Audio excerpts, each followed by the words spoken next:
দুটি টেস্ট ও ৩ ফরম্যাটের টি-20 সিরিজ খেলতে চলতি মাসেই ভারত সফরে যাচ্ছে বাংলাদেশ ক্রিকেট দল। এই সফরের একটি টি-20 ম্যাচে হামলার হুমকি দিয়েছিল ভারতের হিন্দু জাতীয়বাদী রাজনৈতিক দল অখিল ভারত হিন্দু মহাসভা।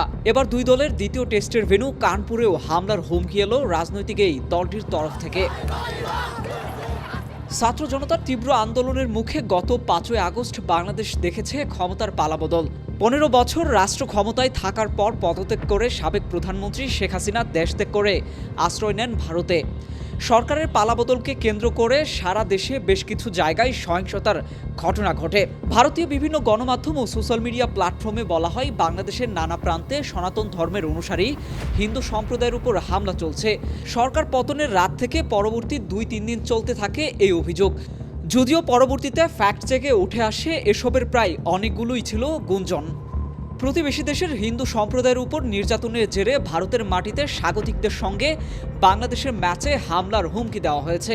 প্রথম হুমকি এসেছিল টি-20 ম্যাচে, এবার দ্বিতীয় টেস্টেও হামলার হুমকি দিল হিন্দু মহাসভা।